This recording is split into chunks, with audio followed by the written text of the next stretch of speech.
By all conventional measures, Dr. Piscatate had reached the pinnacle of his profession. He wore the white coat, walked the pristine corridors of a respected institution, and held the technical power to heal. But inside these halls, a systemic anomaly persists. Patients with curable conditions are regularly turned away at the door. They aren't dying because medicine lacks an answer, but because they lack the funds to access it. This diagram illustrates the intellectual disconnect Piscatate faced. His training followed the logical path on the left: identify a disease, apply a treatment, and reach a cure. But the economic reality on the right creates a hard stop, where poverty itself becomes the barrier to entry. On a population scale, this financial gatekeeping renders individual medical skills insufficient. A doctor can treat a patient, but a doctor alone cannot fix the underlying poverty that keeps thousands of others from ever reaching the exam table. Piscatate began to see his own limitations. He realized that treating biological symptoms would never be enough, as long as the cost of care remained an insurmountable obstacle, a realization that forced him to confront the trauma of his own past. Piscatate's life began in a settlement where survival was a daily calculation. His father spent decades as a construction laborer, his hands permanently cracked. His mother, Shinkoti, stretched every rupee, often skipping her own meals so her family could eat. To support them, Piscatate woke at 4:30 a.m. to deliver newspapers.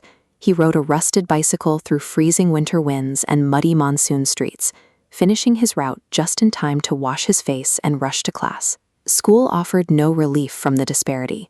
While classmates wore polished shoes and perfectly clean uniforms, Piscatate wore faded clothes his mother had stitched together multiple times.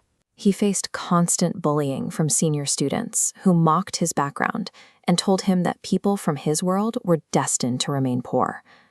One evening, watching his father return home covered in dust and sweat, Piscatate asked if the physical labor hurt. His father replied, "Pain is temporary, my son, but your education will give us permanent happiness." Those words shifted his focus entirely toward academic achievement. He studied under streetlights when the electricity failed, using old books with missing pages donated by neighbors. That relentless focus eventually placed him at the very top of the district's exam results. When his admission letter for a government medical college arrived, it represented a total departure from his family's generational trajectory. He had achieved the impossible, securing a seat in an elite institution despite having no access to the expensive coaching his peers relied on.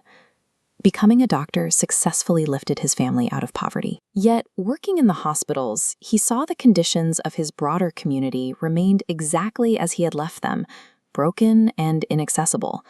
Piscatate saw that treating symptoms one by one was an inefficient response to a systemic failure. If the overarching structure of healthcare was broken, he needed a different set of tools to fix it. This pyramid shows why he decided to look beyond medicine.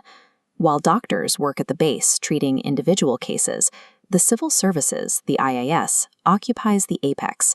This mechanism controls healthcare supply chains, facility funding, and policies determining who gets treated.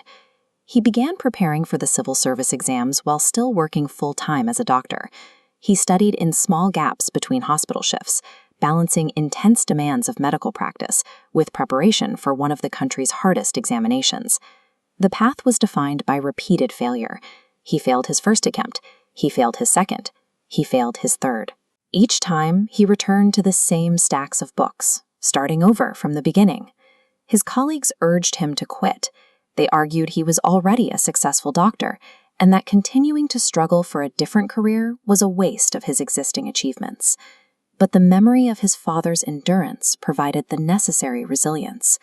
He viewed the exhaustion of his studies as temporary pain, a necessary price to reach a position where he could enact broader change. On his next attempt, the breakthrough finally happened. His name appeared on the official list of successful candidates. The laborer's son had successfully transitioned into the role of an IAS officer. The news triggered an emotional celebration in his village. For his parents, seeing their son achieve this rank was the ultimate reward for the decades of silent hardship they had endured to keep him in school. Now working from the apex of the system, Piscatate began implementing the changes he had envisioned. He built better facilities in underserved areas and restructured policies to ensure that medical resources were distributed fairly. His administrative actions served as a cure for the systemic barriers he identified years earlier. By fixing the supply chain and funding models, he ensured that no patient would be turned away due to a lack of money. Today, he remains connected to the world he came from.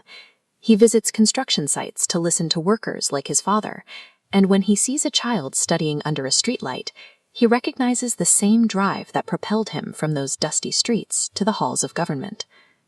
Piscatette's journey suggests that true success goes beyond individual escape. It is the process of returning to a broken system with the empathy, the institutional power, and the determination required to fix it for everyone else.